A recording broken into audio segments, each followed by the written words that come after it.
El exorcista del Papa. Comentario a la película. Esta película, El exorcista del Papa, vuelve a traer a la pantalla un argumento difícil, enigmático, siempre inquietante, que es el argumento de la posesión diabólica y de los exorcismos. La posesión diabólica, que supone obviamente la existencia de seres a los cuales la tradición universal, no solamente cristiana, la llama demonios o diablos, ¿no? Esto, vuelvo a repetir, se encuentra en todas las religiones, no solamente en el cristianismo ni en el evangelio, sino que en todas las tradiciones religiosas. Hay una afirmación de que existen seres malignos y que tienen determinada influencia en el destino de los hombres. Bien. Sin embargo, la película, como la mayoría de las películas que tratan estos temas, mezcla la fantasía con la realidad, lo que sucede con lo que no sucede, lo extraordinario con lo ordinario, con lo habitual. Hay cosas inventadas para producir obviamente un impacto en el espectador, y hay cosas que son reales, afirmaciones que son reales. Obviamente no es una película hecha por católicos, no es una película que respete la tradición católica, pero que señala algunas cosas que pueden sernos de utilidad, ¿no? Es decir, la Asociación Internacional de Exorcistas, fundada por el protagonista de esta película, ¿no?, el padre Amorth, sacó una declaración diciendo que, bueno, hay que tener cuidado porque esta película, en fin, no tiene nada que ver con lo que realmente sucede y con el testimonio de los auténticos exorcismos, ¿no?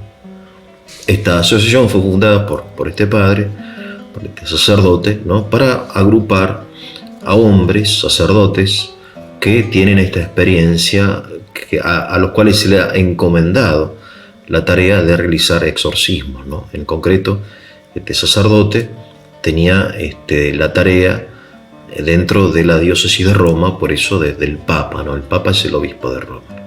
Bien, entonces esto de la existencia y de la posesión diabólica hay que afirmarlo como una realidad que sucede, porque es un hecho empírico, demostrable, científicamente demostrable, de que hay personas que están poseídas, han sido poseídas por un espíritu impuro, ¿no? En el ámbito de la psiquiatría, de la psicología, se estudia esto, ¿no?, como una patología, y en realidad la gran mayoría de las personas que dicen estar poseídas, en realidad están enfermas. O sea, tienen lo que antes se lo llamaba histeria, una forma del todo particular de histeria que consiste en esta enajenación, ¿no?, en esta desaparición del yo personal, ¿no?, enajenación, como en otro poseído por otro, en fin, y que, en fin, hace este tipo de cosas que son bastante terribles, ¿no? Y sin embargo, hay algunos casos donde la ciencia es incapaz de explicar, ¿no?, algunos fenómenos que suponen un conocimiento por parte del sujeto poseído de cosas que no podría conocer si no fuesen comunicadas por una realidad preternatural. El caso, por ejemplo, habitual es el conocimiento de lenguas, ¿no? Es decir, antiguas o de lenguas, en fin. Pero de todas formas, esto está bien en la película, el sacerdote, el padre Amorth, siempre enviaba a los presuntos posesos al médico, a los psiquiatras, en fin, a que se estudien, a neurólogos, etcétera, para descartar, en fin, esto, ¿no? Eso está muy bien, y así, esa es la conducta habitual, prudente, de los exorcistas, ¿no? Bien, lo que importa acá es distinguir en esta posible influencia de los demonios en la vida del hombre, lo que es la influencia habitual y la extraordinaria. Habitualmente los demonios influyen en nuestra vida mediante los pecados capitales, los vicios capitales, ¿no? Por eso la tradición llama a los vicios capitales demonios, ¿no? Fulano está poseído por el demonio de la avaricia, o sea, por el amor al dinero. Está auténticamente poseído por el demonio de la pereza, ¿no? No se levanta de la cama. Mengano está poseído por el demonio de la ira, ¿no? Está enajenado, está fuera de sí por la ira, ¿no? O Mengano está poseído por el demonio de la gula, ¿no? No para de comer. Esta era la forma en que los santos padres hablaban de los demonios, identificando estos vicios capitales, ¿no? Que son 7 u 8, en fin. Algunos mencionan la envidia, otros la pereza, la soberbia, fundamentalmente como demonios, ¿no? De modo que identificando como una realidad general, que es el vicio, con unos seres existentes particulares, ¿no? Que son estos, que trabajan, en fin, mediante estas cosas que están arraigadas en el corazón del hombre. Esta es la forma habitual, y hay tres actitudes de combatir contra estos demonios, que son la atención, el discernimiento y el rechazo. Estar atento, ¿no? Porque siempre la sede de ellos son los pensamientos, ¿no? Atención, discernimiento para discernir lo que es o no bueno o malo, y el rechazo en el caso de que sea malo, ¿no? No hay acá ninguna necesidad de exorcismo. Esta es la forma habitual y más tremenda y más destructiva con que actúan los demonios en nuestra vida. Lo otro, la posesión, es algo extraordinario y muy raro. Por eso la actitud normal del católico es afirmar su existencia, pero considerarla una rareza que no sucede habitualmente. Y en el caso de que aparezca una cosa similar, discernir, obviamente, si es un fenómeno psiquiátrico o un fenómeno auténticamente preternatural. Esto es lo primero, esto es lo más importante. Y en este sentido, este tipo de películas, aunque ya les digo, son más fantasía que realidad, nos recuerdan estas cosas, ¿no? Que son importantes, que muchas veces tenemos olvidadas. Bien, en la película, en fin, hay cosas que son realmente disparatadas, ¿no? Hay como una especie de cuartel general en el Vaticano, donde hay un montón de monjes raros, ¿no? Vestidos con ropa rara, que están como ahí combatiendo, buscando los lugares donde se manifiestan los demonios, ¿no? Esa especie de túneles o de ventanas o puertas donde el mundo del hombre se comunica con lo demoníaco, que serían 200 lugares, uno de los cuales es este lugar donde este demonio posee a un niño llamado Henry, que es un americano que llega a España por razones familiares y habita en una abadía que es herencia de su familia, y esa abadía es uno de esos lugares donde hay una presencia de los demonios, ¿no? Bien, acerca de la posesión, Santo Tomás de Aquino, que estudia el tema, ¿no? Aunque él no tiene esta obsesión que surge en épocas más oscuras con la Reforma Protestante, en fin, es curioso, en la Edad Moderna, que es la edad teóricamente de la razón, surge un interés morboso por el ocultismo, por la magia, por la alquimia, aunque no es lo mismo, obviamente, por la brujería, la caza de brujas, etcétera, todo eso siglo XVI, XVII, etcétera. En la Edad Media, a la cual pertenecía Santo Tomás, no había este tipo de cosas, ¿no? Santo Tomás dice, sin embargo, que cuando estudia el tema, dice, bueno, los ángeles, habla en general de los ángeles, ¿no? No pueden poseer el corazón del hombre, y esto es importante. No puede poseer su libertad, su entendimiento. Pueden mover sus miembros, pero no poseerlo.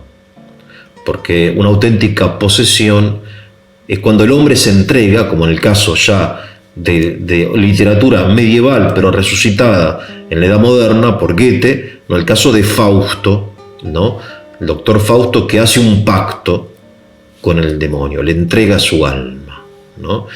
Para bueno, determinadas finalidades, etcétera, ¿no? Pero esta es como otra tradición, la tradición del pacto.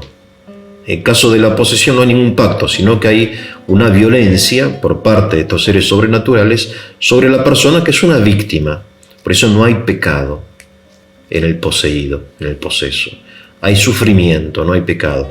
En cambio, los hombres que son poseídos por la envidia o por el orgullo, sí hay pecado, porque hay un consentimiento que dice la teología, ¿no? Se dan cuenta cómo va por otro lado absolutamente la tradición católica. Por un lado, donde se tiene en cuenta la centralidad de la libertad del hombre, que por este tipo de cosas violentas que en definitiva, en fin, yo vuelvo a repetir, son más fantasía que realidad. Ahora, la intención de este demonio no es poseer a Henry, sino atraer la atención de este sacerdote para usarlo a él como para infiltrarlo en la iglesia.